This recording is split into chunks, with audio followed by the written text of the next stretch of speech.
वो देख लें कि पाकिस्तान किस तरह से खुद पूरी दुनिया के सामने आकर ये बता रहा है कि हमने फिर भारत के सामने सीज फायर का प्रस्ताव रखा।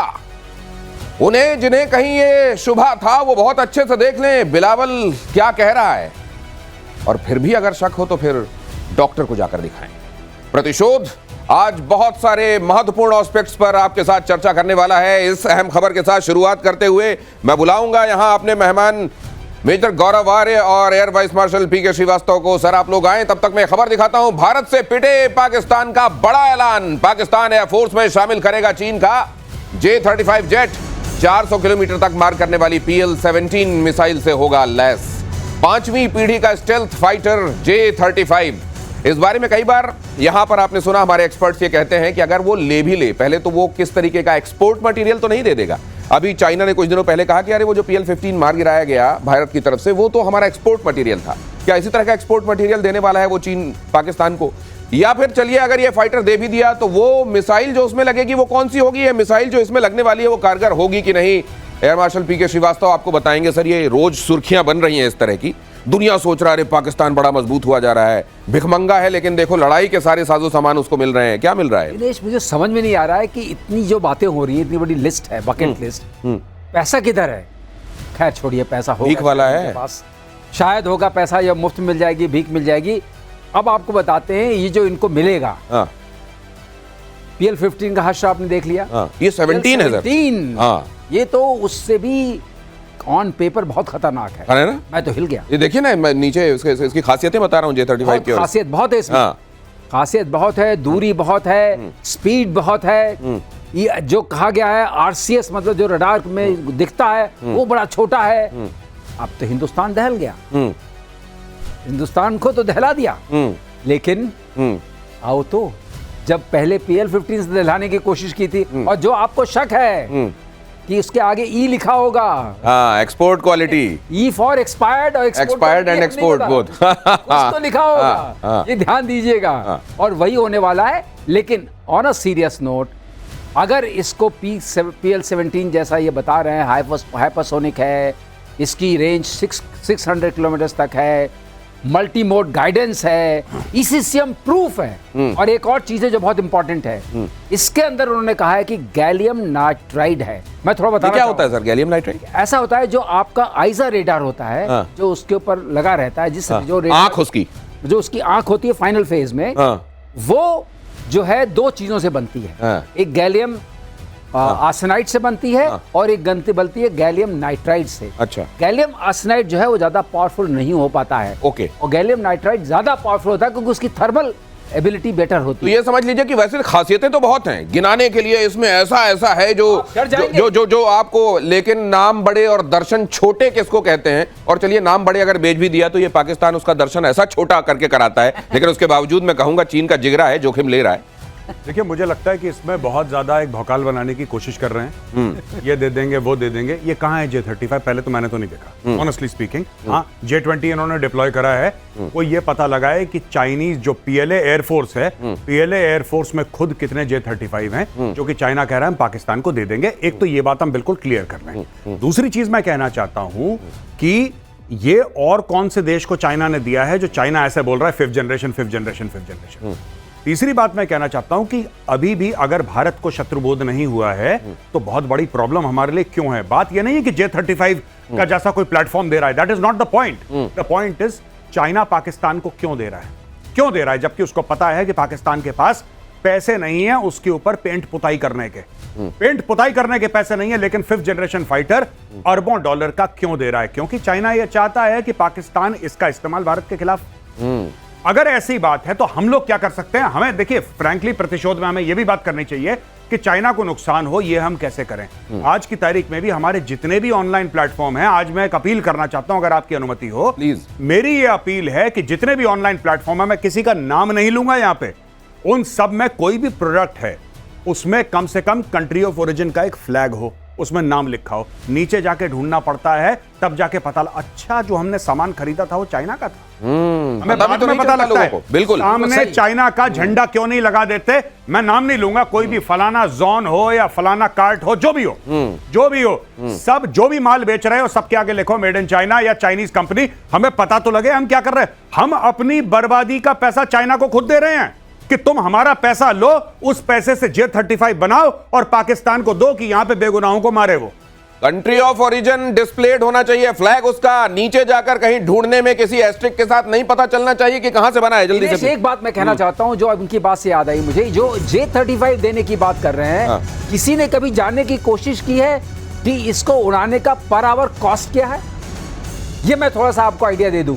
सर एक और खबर आ रही है, देखिए ये किस तरीके से एक के बाद दूसरा वहां झटका आ रहा है पाकिस्तान में, और लोग कह रहे हैं कि ये कोई न्यूक्लियर एक्टिविटी की वजह से तो नहीं है। देखिए जरा 48 घंटे में कराची में भूकंप के 21 झटके महसूस किए गए हैं। रिक्टर स्केल पर तीव्रता 2.1 से 3.6 के बीच में इसकी मापी गई है। सोशल मीडिया पर एटमी टेस्ट की अटकलें कि शायद कहीं कोई एटमी टेस्ट किया जा रहा है जिसकी वजह से भूकंप आ रहा है। ये मेन स्ट्रीम मीडिया में भी आ रहा है, सिर्फ सोशल मीडिया पे नहीं आ रहा। अच्छा। ये पाकिस्तानी टेलीविजन पे भी आ रहा है कि यहां पे ये पाकिस्तानी टेलीविजन ये नहीं बोल रहा है कि न्यूक्लियर की वजह से है, पर ये जरूर कह रहा है कि लगातार इतनी अर्थक्वेक एक के बाद एक क्यों आ रही है, आखिर कारण क्या है? सर आप बेहतर बता पाएंगे। ये वाली बात है कि ये कारण क्या है। कारण तो खैर देखिए ऐसा है, कुछ न कुछ तो हो रहा है हाँ। कि ऐसी चोट मारी है कि अभी तक सिरहन चल रही है। अब एक दिन ये किराना के समय का मामला अभी तक कंटिन्यू कर रहा है क्या? अब देखिए मामला कुछ किराना टाइप ही लग रहा है ऐसा। नहीं, वो मतलब किराने की दुकान वो खोल रहे हैं या हमने उनकी किराने की दुकान ताड़ ली है, क्या है? आपने किराने की दुकान बंद कर दी। ओ, जब बंद कर दी तो कुछ न कुछ तो होगा, झटके लगेंगे ही। तो क्या ये न्यूक्लियर एक्टिविटीज हैं? नीचे टेक्टोनिक प्लेट्स आपस में टकरा रही हैं, इस तरह के भूकंप के झटके क्यों आ रहे हैं? इतनी फ्रीक्वेंसी के साथ क्यों आ रहे हैं? 21 टोटल 21 भूकंप के झटके। ये वो क्या रहा है? देखिए मुझे नहीं पता, क्योंकि मैंने तो कभी ऐसा होता होगा दुनिया में, मैं ये नहीं कह रहा कि ऐसा कभी नहीं हुआ है, ऐसा होता होगा, लेकिन पाकिस्तानी मेन स्ट्रीम मीडिया और पाकिस्तानी सोशल मीडिया जोरों शोरों से यह बात डिस्कस कर रहा है कि यार इतने गिवन टाइम स्लॉट में 21 भूकंप कैसे आ गए पाकिस्तान के अंदर। ये झटके कई बार इलाज होते हैं, आपने देखा है ना, कई बार इलेक्ट्रिक शॉक्स भी दिए जाते हैं, शॉक्स कई बार इलाज होते हैं। क्या ये इलाज चल रहा है? ये 24 घंटे में 21 झटके, लोग वहां घड़ी देख रहे हैं कि ये देखो फिर आ गया, 15 ही मिनट तो हुए तो फिर से आ गया। ये जो हो रहा है, देखिए वहां किस तरह से हाय तौबा मची हुई है, भागदौड़ मची हुई है। ये अफरा तफरी, जैसे ही हिलता है फिर से अरे फिर ये क्या है? वो पहले उनको लगा कि नहीं ये चारपाई हिल रही होगी शायद उनकी थोड़ी बहुत, ये फिर उसके बाद देखिए ये हाल है उनका। और अब ये उनको लगने लगा है कि ये क्या इस मुल्क में रहना सेफ रह गया है? ये रेगुलर मामला हो गया है। हाँ? अरे साहब ये मतलब मैं समझ सकता हूं कि कितनी दहशत होगी दिनेश। ऑनेस्टली स्पीकिंग एक आम नागरिक जो है वहां का, ये क्या कराची का है? जी अच्छा, लोग कह रहे थे कि कराची का बहुत बुरा हाल है, ऐसा लोग कहते हैं कराची का बहुत बुरा हाल है, वहां पे कुछ चीज काम नहीं करती, बिजली नहीं आती, इससे बुरा तो कराची हो ही नहीं सकता। अच्छा, महादेव ने सुन ली हाँ कि भाई अच्छा चैलेंज कर रहे हो कि इससे बुरा नहीं हो सकता। हाँ ये लो पेश खिदमत। झटके लो। ये नया शाहकार। और 48 घंटों में कराची में भूकंप के 21 झटके महसूस किए गए हैं। रिक्टर स्केल पर जैसा मैंने आपको बताया 2.1 से 3.6 के बीच की तीव्रता। और भारत से बातचीत करने के लिए पाकिस्तान बेताब, भारत जब कहे हम बातचीत के लिए तैयार हैं। लगातार दूसरे दिन बातचीत का ये राग, पहले खून बहा देने की बातें, पहले लकड़ियां कम पड़ जाने की बातें, और अब बातचीत करेंगे। पहले बिलावल भुट्टो और अब इशाक डार कह रहे हैं हर स्तर पर बातचीत के लिए राजी हैं। विदेश मंत्री ने कहा पानी समेत कई मुद्दों पर बातचीत चाहता है पाकिस्तान। बातचीत। और पाकिस्तान पीएम शहबाज शरीफ की ट्रंप से गुहार, गिड़गिड़ाकर भारत से बातचीत कराने की गुहार लगाई। इस्लामाबाद के अमेरिकी दूतावास में कार्यक्रम से की अपील।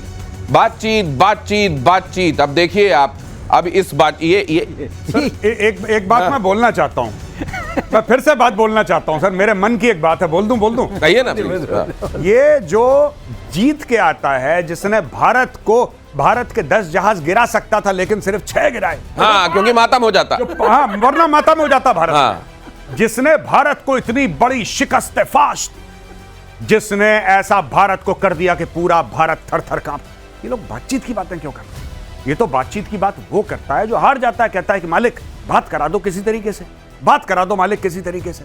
अच्छा, किसी पाकिस्तानी से पूछेंगे ना कि बातचीत की बात क्यों कर रहे हैं, पाकिस्तानी कहेगा वो तो हम बड़ी अमन पसंद कौम है, इसलिए तुम्हें हराने के बाद भी हम बातचीत की बात कर रहे हैं। देखिए इतना बड़ा दिल है कि अपने आप को जस्टिफाई भी कर लेते हैं भाई लोग, कि अपने आप को जस्टिफाई कर लेते हैं। लेकिन देखिए बिलावल, वही जो आपने बोला कि पानी और खून नहीं बहेगा, यहाँ पे पानी नहीं बहेगा तो खून बहेगा, बिलावल के डायलॉग भाई, भीख मांग मांग के माथा पटक पटक के सबसे कह रहा है बातचीत करो। शहबाज शरीफ जो कह रहा है कि हमने ये कर दिया और भारत के दांत खट्टे कर दिए और हमारा फील्ड मार्शल बन गया, ये फलाना ठिकाना। आज की तारीख में शहबाज शरीफ गिड़गिड़ा रहा है अमेरिका जाके। अच्छा ये लोग, इनकी कौम जाहिल है, इनकी कौम जाहिल है। तो ये लोग क्या करते हैं कि जब ये उर्दू बोलते हैं तो उर्दू बोलने में तो बड़ी बड़ी छोड़ते हैं ये, कि भारत के दांत तोड़ दिए और मैली आंखें निकाल के उसके साथ गोटियां शिकस्ते फाश दे दी। ये उर्दू में होता है। पर जैसी इंग्लिश में कह रहा, please sir can we talk to, बड़ी दिक्कत है sir, facing some problem sir, ये बात हो रही है। ये बाहर जाके इंग्लिश बोलते हैं। और ये भी लग रहा है कि ये जो बातचीत है ना, जैसी वहां एक भूकंप का झटका आता है, बातचीत। अच्छा, झटके और बातचीत ये इसी तरीके से आगे देखेंगे कि हम यूक्रेन पर बहुत बड़े हमले की तैयारी में। पुतिन, अगली खबर, पुतिन ने बनाई बड़े हमले की प्लानिंग, 500 से ज्यादा मिसाइल से हो सकता है हमला। रूस ने गैरान ड्रोन का प्रोडक्शन ट्रिपल किया। ये गैरान जो है ये एक तरीके से वही समझिए शहीद 136 का ही एक रूप है। ईरान ने एक तरीके से इस तरह के ड्रोन को बनाया, लेकिन अब इसको रूस अपने यहां पर गजब का प्रोडक्शन इसका कर रहा है। और आसमान में मंडराने वाली ये भी एक मौत है, क्योंकि ये सुसाइडल ड्रोन है, ये भी लॉइटरिंग म्यूनिशन है और वहां तबाही मचा देता है जहां पर जाकर ये मंडराता है। अब ये सब क्या दिखा रहा है सर? क्या ये वाकई, और आपको ये भी मालूम ही है कि दोनों की बात हुई है, ट्रंप की और पुतिन की। उसने कहा कि मैं रिटेलिएट करूंगा, पुतिन ने, और ट्रंप ने डिसुएड नहीं किया। ट्रंप ने ये नहीं किया कि नहीं तुम ऐसा नहीं करोगे। देखिए ट्रंप भी नाराज चल रहे हैं, ज़ेलेंस्की के इस बात से ट्रंप भी नाराज चल रहे हैं। ऐसा लग रहा है जैसे हमने पहली बार कहा था कि डीप स्टेट में और ट्रंप के बीच में कुछ मिसमैच चल रहा है। वरना इस तरह के हमला एक दिन पहले जब आपकी बातचीत होनी है, क्यों आप करेंगे? क्यों करेंगे? अगर आप बातचीत का माहौल बनाना चाहते हैं, आप शांति चाहते हैं, तो आप इसको अवॉइड करेंगे। लेकिन आप तो खड़े होकर के बोल रहे हैं कि हमने कर दिया। और मैं आपको दिनेश एक चीज पहले ही बताया था, अभी बता देता हूं। इस हमले से जो मिलिट्री ऑपरेशंस हो रहे हैं रशिया के लिए के द्वारा यूक्रेन पर, उसको कोई असर नहीं पड़ेगा। इसका कोई कनेक्शन नहीं है। तो अनकनेक्टेड आपने प्रोवोकेशन किया है और अब पुतिन को तो अपना उग्र रूप दिखाना ही पड़ेगा। और उसमें गैरॉन बड़ा काम आता है। गैरॉन के 3 वर्जन्स हैं। ये जो हम देख रहे हैं, ये गैरॉन के तीन वर्जन्स हैं। हाँ, 3 वर्जन है इसके। मंडराती हुई मौत। हाँ, ये और ये जो तीसरा वर्जन है, उसकी स्पीड भी ज्यादा है, उसकी क्षमता भी ज्यादा है और वो दिखेगा भी कम। ये मतलब ये छिपा हुआ भी रहेगा और तबाही भी ज्यादा करेगा। वो जो गैरॉन 3 है वो शायद 238 का वर्जन है। और ये सारी प्रोडक्शन कैपेबिलिटी इन्होंने अपने यहाँ एस्टैब्लिश कर ली है। अच्छा, जितने चाहे उतने नंबर्स में बना सकते हैं। अच्छा। और लेकिन ये है कि ये यूज करेंगे, मिक्स करेंगे, क्योंकि गैरॉन 1 जो है वो $10,000 से $20,000 में बन जाता है। गैरॉन 2 जो है 30 से 40 में बन जाता है और गैरॉन 3 जो है वो महंगा है। तो नेचुरली उसका एक सोच समझ के वो उपयोग करेंगे, लेकिन सैचुरेट कर देंगे। और इनका जो है ना, ये यहाँ पे हम गैरॉन के बारे में जान, लेकिन सर शुरुआत में तो ये जो बात हुई, ये असल में ईरान जो है वो इसका महारथी है। ईरान यूक्रेन को ये सब दे रहा है ताकि वो रशिया के खिलाफ इसका इस्तेमाल करे। ये भी क्या है, इसमें चल क्या रहा है? और ड्रोन में अगर रशिया उधर कैपेबिलिटीज बढ़ा रहा है तो यूक्रेन को कोई मददगार है क्या अभी इस समय? गौरव कहते हैं वही चल रहा है जी। मेरे पास सामान है, मैं बेच रहा हूँ। अच्छा, ओ, तो सामान बिक रहा है, किसी को किसी से मतलब नहीं है। मतलब कोई किसी के साथ मॉरली खड़ा हुआ नहीं है। तुम चाहते हो तुम ले जाओ, तुम भी आते हो तुम भी ले जाओ। इस बार जो हो रहा है विश्व में, आप वहां मॉरलिटी कहीं देख रहे हैं? तो जून 24 को जो समिट होने वाली है जी, ये जो यूरोपियन और यूक्रेन के साथ, उसमें 3 बातें हैं। लेकिन ह्यूमैनिटेरियन तो कोई बात हो नहीं रही है। जब तक युद्ध नहीं रुकेगा तब तक आप सोचते हैं कि जो मानवीय सर, ये आपने जो बताया ये 180 किलोमीटर पर आवर, मतलब पहले वाली की स्पीड इससे कम रही है। 1 वाला है। अच्छा, ये 1 वाला है। ओके।